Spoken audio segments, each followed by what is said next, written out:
Hello and welcome to this offer holders question and answer session for postgraduate study in music at the University of Glasgow. My name's Ian Findlay Walsh and I convene the MSc in Sound Design and Audiovisual Practice, and I'm also the postgraduate convener for music, so I take some, I have a role in organising all postgraduate study in music at the university. I'll tell you a bit more about the Sound Design and Audiovisual Practice programme as we go, but for now I'll just pass on to, all of my colleagues, but starting with Eva. So my name is Eva Moreda Rodriguez and I am head of music here at Glasgow, and I am also a reader in music. And in terms of postgraduate teaching, most of my postgraduate teaching happens in the context of the MMus in musicology, on which, as Ian has suggested, me and my colleagues can tell you more as we go. So now passing on to Richard, perhaps. Okay, so I suppose we can just invite questions from attendees, people present at this meeting. If there's anything you want to ask about any of our individual programs, then please feel free. Otherwise, we can, maybe summarize to get things going.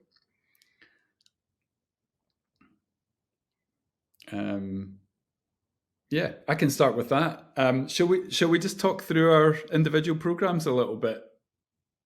I'll give a very brief overview of the MSc in Sound Design and Audiovisual Practice. This is a master's that provides advanced training in creative practice in sound and audiovisual technologies. And it's open to people from all sorts of kind of disciplinary backgrounds. So we have people coming from music backgrounds, engineering backgrounds, people working in film and theatre, people from computing science. And the focus of the programme is really in developing skills and a kind of critical framing for those skills. So learning specific methods like field recording or building electronics or spatial sound mixing or audiovisual composing, and learning how to do these things using particular technologies, but also accompanying that learning with a kind of critical framework and an engagement with ideas and issues and questions that emerge through those practices. As with all the other postgraduate programs at the university, it takes place within the city of Glasgow, which is a really well-connected city, a very vibrant music city, and we have really good relationships between the programs and some of the festivals and venues around the city. Regarding the Sound Design and Audiovisual Practice Masters, we have our own kind of presentation platform, which is a festival called Gleam, which we run usually once a year, sometimes twice a year. And we also have our own net label for publishing postgraduate student work in audio, but also kind of all other types of digital media. We have some good resources for studio production and mixing, and also for presentation, including the University Concert Hall and the Queen Margaret Union, which is a concert and club space near to the music building where most of the teaching takes place. I can talk about particular courses within the program as and when that arises, but that should give you a broad overview of what you might come and learn and the context in which you might learn it. To continue on, if we want to move on, I'll just give a little overview of the MMus and musicology, which is basically focused more on, grounded in traditional approaches to historical musicology and the historical study of music, but sort of encompassing all of the more current developments within the field. It's a field that's been changing quite rapidly over the last, I suppose, 20 or 30 years or so. So we have expanded that to embrace all aspects of musicology and aspects of music in all various forms. So it covers things like the history of the discipline itself, reflecting on how the discipline has evolved over the years, looking at different approaches to the study of music. So we might touch on, say, for example, analytical and theoretical approaches, as well as historical approaches that take into account critical theory and other types of methodologies. To the study of music itself. It's aimed at developing advanced critical skills, so being able to approach music and music history critically and to acquaint you with all different types of research methods. So the various courses cover aspects of this, which, as Ian says, for Sonic Arts, we can go into detail on the actual courses themselves, perhaps in due course. But yeah, in general, it's an opportunity to explore interdisciplinary criticism of various kinds, including the study of contemporary audiovisual media as well. It's delivered by various members of staff with all their various different expertise in terms of the teaching. So it's a wide-ranging course, or program, I should say. It's got plenty of opportunity to develop your own research interests as well. Research interest and specialisms as a dissertation element, so you can specialize in something that you're particularly interested in and conduct a piece of student-led research in collaboration with staff members. And yeah, so I guess that provides a fairly generalized overview to the MMus musicology program. And I'll say a little about the MSc Music Industries course. This kind of stemmed from a popular music studies degree, so there is a kind of element of intertwining the two, popular music and the music industries. We describe the course as providing an opportunity to explore the music industries from both a kind of theoretical and a practical point of view. So across the degree, there's elements of research and desk-based learning, I guess, but also practical learning through a project that students do over the course of the degree. And again, I can talk a bit more about the individual courses, which again try to overlap some elements of the local music industries, what's happening in Glasgow, but also thinking in a more kind of global context, to also think about the present and the future, but to place that in a kind of wider understanding of how musicians have worked through time. So there's all of that. There's a dissertation at the end of the degree as well, and we found that our students over the years have gone on to do many different things in and around music. Some have worked as musicians, others in other elements of the music industries, working with concert promoters or labels or industry organisations, for example. And then I think one of the other things increasingly is that more and more of our MSc students have gone on to continue in academia either in the UK or internationally and do PhDs as well. So there's lots of different routes out of the MSc in music industries as well. Maybe add something that cuts across the three programs. So basically, music is obviously part of the College of Arts, and specifically the School of Culture and Creative Arts. And for example, in the MMus in musicology, students can take up to 3 courses outside music, and I think in the other programs they can also take some provision outside music. So that can be a great opportunity if you are interested, for example, in taking courses which present interdisciplinary perspectives. For example, there is a school course on gender, another one on festivals, so people from different disciplines, theatre studies, film and TV, music, of course, history of art will be contributing on the theme from different perspectives. And you can also take a course which is entirely in a different discipline. So selected courses in theatre studies or film or literature or languages. So there is that flexibility as well.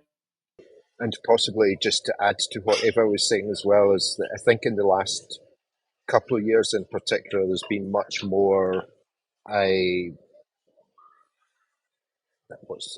there's been much more by way of students from the different master's programs that we run interacting with the others. So although they're separate degree programs, quite often you'll find that students from the musicology masters will do some courses from the music industry's degree or vice versa. So there's quite a lot of flexibility within your program to choose optional courses. So if you're interested in more than one of the three kind of broad areas that we cover, there's always scope for taking some individual courses from the other degrees, but also a chance to interact with students from the other courses as well. I see a question there relating to the Sound Design Audiovisual Practice MSc from Yun Liu. I hope I'm saying that correctly. Thanks for joining us.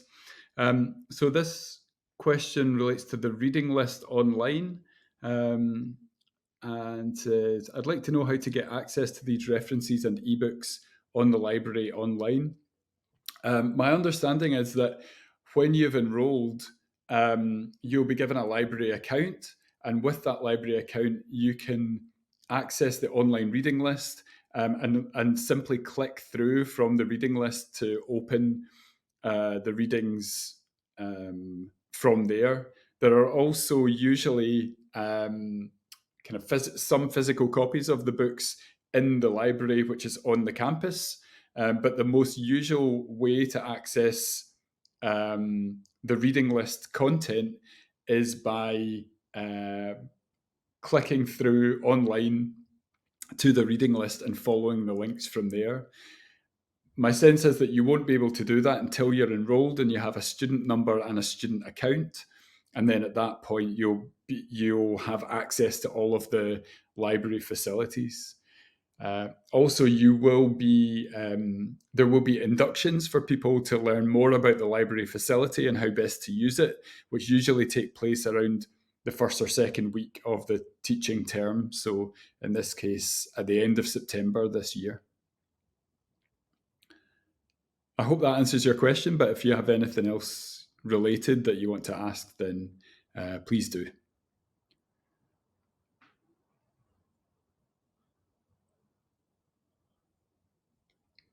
And I noticed some links have been posted there to the library as well. There's a good website there which you can explore and see the kinds of services that the library offers. It's also a very good study space and is absolutely huge as well. So holds a lot of physical books and has a special collections section on, I think, the 11th floor, which holds kind of prized items or just things that need to be cared for in particular ways. So particularly important physical documents are held there.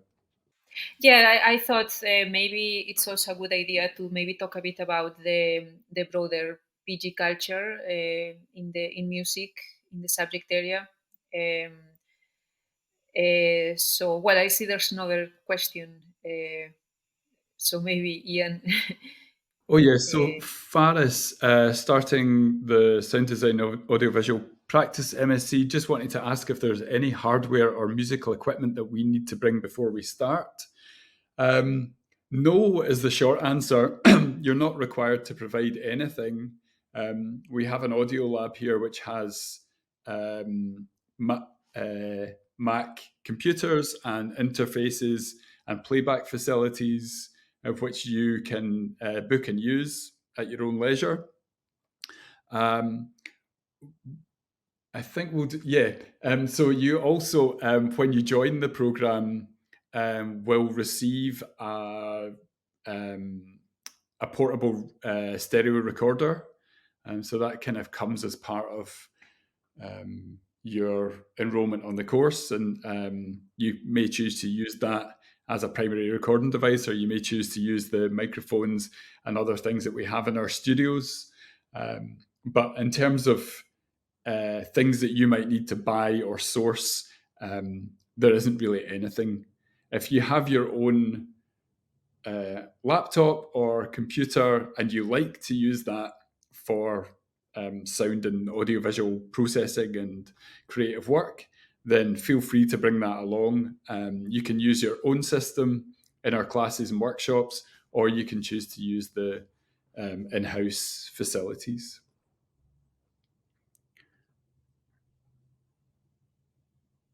Again, if there's any further detail that you would like on that, then feel free to ask. Yeah, so just maybe while we wait for another question. So yeah, I was just saying, so with respect to the PG culture in our subject area, I mean, I suppose we don't have like a terribly huge PG community, but it's not, it's quite sizable. So it's probably a few dozen between all the PGTs and obviously PGRs as well, so PhD students. So there are regular research talks. So the RMA research colloquia take part typically on alternate weeks, and of course everyone is welcome, including obviously PGT students. There are some other events, such as, for example, in a couple of weeks we'll be having the Gleam Festival, in which some of our students, mostly in sound arts, sonic arts kind of strand of things, will also present some of their work. Sound Thought, it's another student-run festival. There might be like other opportunities for presenting work or listening to other people's works. Yeah, so again, if you have any questions about any other kind of aspects of our PG culture, please ask. But now I see, yeah, there is another question from Yun Liu, perhaps for Ian as well. Sure. So the question is, what preparations do you suggest we make before the official start of school, such as any books or softwares?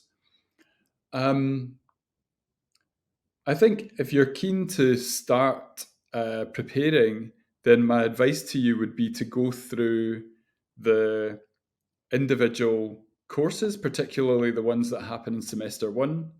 So those are sound shaping and design, and creating with technology, and audiovisual composition. So just have a look through those, maybe have a look at any associated artists or examples of work or recommended reading that you can find in those course descriptions. It sounds like you've already had a look at the program-wide reading list. So just familiarizing yourself with some of those things, and not necessarily studying, but getting a feel for them. And also, perhaps more importantly, I would encourage you to listen and read, listen and make. So to listen to a variety of types of sound design and audiovisual media examples, and also to just remain in the habit of experimenting and making things in the way that you're currently used to.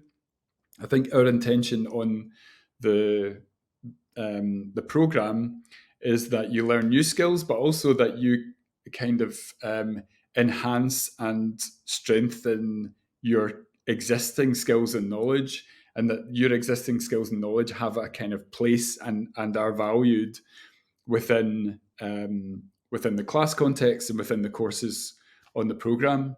So in short, my advice would be to experiment and make things, and to explore the reading list, explore maybe some of the things that extend from that, like particular artists or practitioners, or particular technologies, or particular ideas, theories, concepts, things like that. So something that some of our candidates might want to know is about assessment. So what will you be expected to do to complete in our courses? And I think that's a quite broad question. So I will I will invite Ian and John and Richard, of course, to contribute as well. For example, in the MMus in musicology, a lot of the assessments are perhaps more like what you would normally expect in a university setting. So essays, presentations, but we also do different things, such as, for example, there is an opportunity to create a digital mapping resource connected to some aspect of music or music history. And of course, there's also the dissertation, which is like your big piece of work that kind of puts an end to your master. So I think it's about 15,000 words. So that's an opportunity to just go really deep into a topic of your choice. So we are very open in terms of what it can be about, as long as it's music. So it can be any kind of aspect of classical, historical music, but equally some students have written on kind of more contemporary music, popular music, traditional music, or more contemporary practices or ideas. So I would say there is um, a broad range of things that you will be doing, and I think perhaps even more so in the other programs. I can maybe add to that just from the perspective of the MSc music industries. Again, a lot of the assessments are fairly standard, for lack of a better description. So things like essays and presentations. However, we also have, as part of the project course, we have a podcast, we have a reflective learning diary, and also as part of one of the first semester courses, students have a chance to contribute a blog to a website we have for the course called glasgowmusiccity.com. So there's all sorts of different ways that you can engage with the assessment and different types of assessment that go on across the course. I noticed another question in the chat there, which I'll address, and then, I don't know, Richard, maybe you and I can talk about assessment. So it says, do we have access to sound design courses related to VR and AR? Yes, is the short answer. I teach a course within the current program which focuses on environmental sound and the spatialization of sound. So we look at ambisonics and other spatial mixing paradigms. And these relate directly to sound design practice for VR and AR. I also co-direct what we call a lab, which is a kind of network of researchers from not just music, but from other disciplines or subject areas within the university, people from archaeology, people from philosophy, and that lab is called Immersive Experiences, and it really focuses on creative and artistic practice relating to VR and AR technologies. So this is something that I'm particularly engaged in and interested in. And we don't have a standalone VR sound course, but we teach skills and approaches that are directly relevant to VR and AR, and we have an event program and a research network that will help you to experience creative AR work, but also to meet other people and discuss their work in that field. So it's certainly an area that we cover. So I can just add a few words about assessment for the MMus program, beyond what Eva's already said. That with a couple of the courses that I've convened this year, one being Introduction to Musicology and another being Current Issues in Musicology, the courses sort of focus on musicology as a discipline and about the central key issues within musicology. So the content of the courses will vary from year to year depending on who's actually giving them and who's taking part in terms of the teaching. But the idea is that it introduces you to a wide range of different approaches to music, to the study of music, and to musicology as a discipline. But that within the actual assessments, which are primarily, as Eva said, presentation and essay based, there's room for you to really sort of put a lot of your own approach into answering these assessments. So it's not so much just about demonstrating, what the facts that you know about the discipline, but also about exhibiting your own critical thought and responses to the discipline, and giving you that chance to develop your own responses and your own interests. And I suppose in a way this sort of leads then towards the dissertation, which Eva mentioned, which is this much larger piece of work, student-led work, where you really get to pick your own topic of what you're interested in and do a bit of research yourself into that topic. And it's a very, very broad range, as Eva mentioned. So I think this year there's someone looking at Bach, for example, someone looking at eco-musicology and film, and someone else looking at K-pop and K-pop music cultures and things like that. So it's an absolutely broad range. You can really sort of specialize if you want to hone in on looking into something that you're really interested in and do a piece of critical research on that. So the aim is to lead you through different approaches, but also leave it open for you to sort of, in quite a broad way, to pick what you're interested in researching yourself. And just to follow up on that kind of theme of relatively open-ended assignment briefs that allow you to find your own point of interest and kind of tailor your assessed work around that. That's very much the approach that we take in the Sound Design and Audiovisual Practice program as well. Usually the assignments involve a kind of practical making task. So asking people to work to make individual artworks or creative outcomes based on particular skills and engagement with particular technologies. So again, that might be to do with sound design and kind of audio transformation. It might be to do with field recording or spatial presentation or audiovisual practice or performance practice. But we have these kind of individual standalone courses within the wider program. And we usually ask you to make something that makes good use of the skills that you've learned on that particular part of the course. Usually the assignments are accompanied by a piece of critical writing, some kind of reflective commentary that documents and shares your process of making what you've made, and also connects it and contextualizes it in relation to other existing examples of practice, ideas, concepts, theories that relate to it. So we get a kind of rich picture of not only what you've made and why you've made it, but how you see it connecting to a wider context of practice and critical questioning.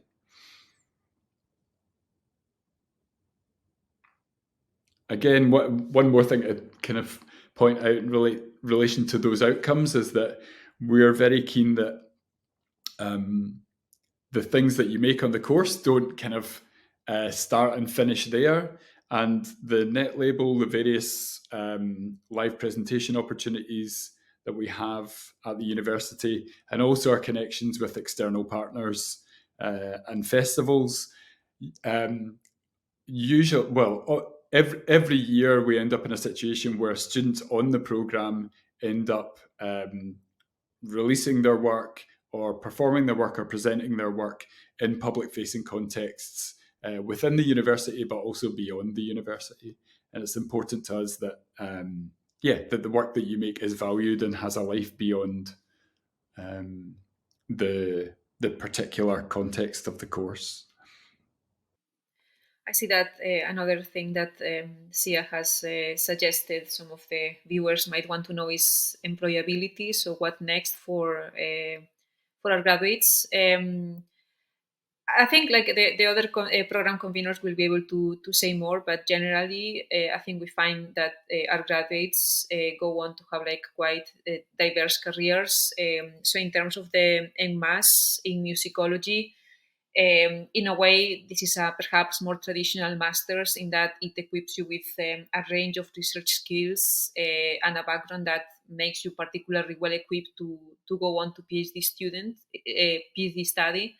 And some of our graduates have done so they might be studying for a PhD at this point, either in Glasgow or elsewhere. We've also, perhaps because obviously we are a music department, perhaps we are quite unique compared to other parts of the university in that some of our students come to us having already had a career or the beginnings of a career in music, either as a performer or as a teacher, or they might do a range of things, so what we call a portfolio career. And sometimes studying for a master's can be part of that, so it can help develop certain skills or skills in certain areas that that might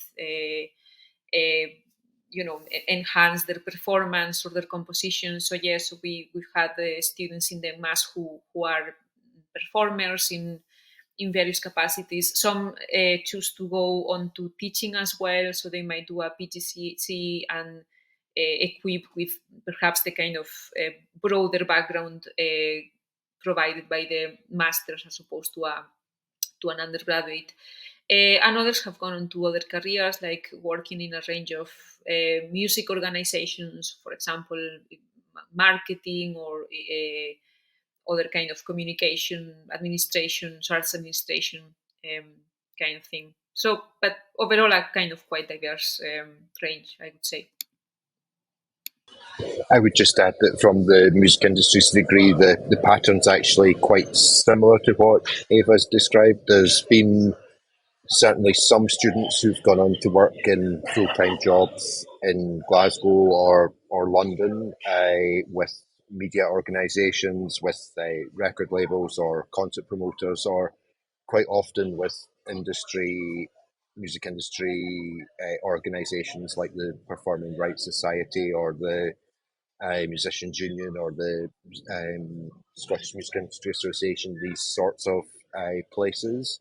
But I would say that the majority of students either go on to further study or to the kind of portfolio career that Ava was talking about, often involving making their own music, possibly promoting and releasing other people's music. But generally, we find that most students who leave the course remain involved in music in some capacity, even if it's not their permanent full-time job.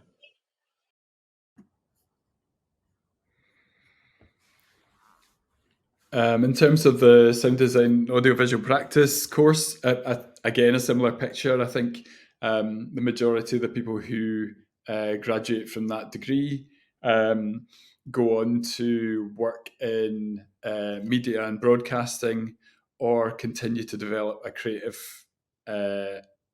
arts practice, or go into further study or teaching. So these tend to be the main kind of destinations related to the work that we do in the course that students tend to go on to do. We've got people working in the BBC doing sound design there.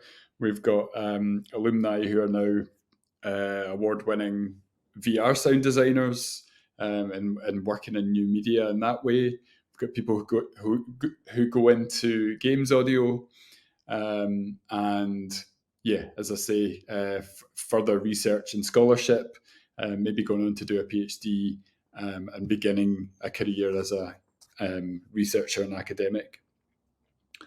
And yeah, I suppose related to that, and one of the things I would suggest as a kind of strength of this context is that the university, doing a master's at the university is a great way to meet other people who have similar aspirations, interests, and things like that, not just within the course, not just within the music subject area, but indeed across the campus in things like arts labs or research networks or wider reading groups, and beyond out into the city. I think one of the things that you realise quite quickly when you arrive in Glasgow, if you don't already live here, is how interconnected music activity is across the city. So there's a good sense of kind of collaboration and kind of sharing of resources and venues talking to each other and things like that. So if you're hoping to build a career in music or in sound design or some kind of related field, then kind of embedding yourself within the university, but within the wider kind of music culture across the city is quite easy to do. Is enabled by each of these courses, both in terms of where it is, but also in terms of the knowledge of the staff and the other students on the course, and the kind of strength of the connections with venues, festivals, music organisations, both in the city and beyond it.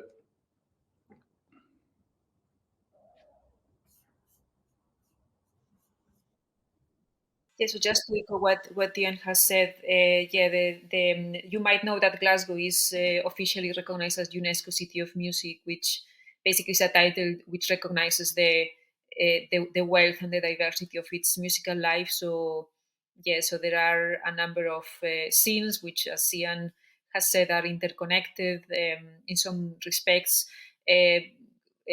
With respect, for example, to the MMus in musicology, I know that students who arrive here from another country, not knowing anyone in Glasgow, quite soon they are able to find other people to play with, either at the university or outside the university. So, for example, the choral scene is very rich, is very thriving. And I also wanted to say that some of our students have chosen to write their final dissertation on topics connected to the city of Glasgow, to the musical life of Glasgow. So there is an opportunity as well to not just, take part in the music, but perhaps go a step beyond, so to speak, and also engage critically with what's going on here. I see a couple of questions in the chat. So, firstly, do we that relate to the Sound Design and Audiovisual Practice MSc? Do we have courses that explore the relationship between sound and the body, or courses related to acousticopsychology? I would say yes, we do. Again, similar to your question about XR media, these are things that come up across the courses. So, relationships between sound and the body, these are things that come up in all the courses. We place quite an emphasis on critical listening practices and indeed embodied listening practices, and how those relate to ways of working with creative audio and how they've developed over time. So relations between sonic experience, embodied experience and perception, and sonic practice are some of the things that we're kind of discussing in an ongoing way, reading about, exploring creative practice that engages with those kind of questions. So yes, these things do come up and can become a focus, but also the course is designed such that if that is, we have a couple of students on the MSc at the moment who are very much interested in relations between digital technologies and embodied performance practice, for example. And so they're now doing their portfolio, which is a kind of large scale piece of work, the last thing that they make, and that is their focus. So they can now be supported and supervised in reading around those questions and investigating creative practice that engages there, and indeed building their own practice as a way of engaging with the kind of topics that you're discussing. Another question below says, will there be opportunities to collaborate with different students or even staff on the MSc? Again, yes. With staff, I suppose it just depends on the relationships that develop across the year, and on how they play into performance outcomes. such as the kind of Gleam Festival or other live events. But there is a Gleam Festival event happening, as I've said, at the end of May. And for example, during that, one of the performances includes a group of local and visiting artists, a current sound arts PhD student, and myself and some other people. So we'll be kind of collaborating on that work. So yes is the short answer, but it's not written into the program that you would collaborate with tutors, but certainly there are a lot of opportunities to collaborate with other students on the course, both within the course and beyond it. So another question that Sia is asking us is, are there collaboration opportunities on the musicology and music industries program? So again, it's it's a bit similar to what in the musicology program is a bit similar to what Ian has said. Again, there are opportunities there might be opportunities, for example, to write your dissertation on a topic which is closely connected to your supervisor's expertise. Sometimes in the past, like for example, I was mentioning earlier, a digital mapping assignment. So sometimes in the past, we've collaborated to kind of pull all those maps, so to speak, to create a larger resource. But again, I mean, as Ian has described, is kind of pretty much make your own opportunity, so to speak. Is not so much kind of written into the program. Yes, I think the chat is closing now. Yeah, so obviously we remain available by email if you have any questions that come up after today.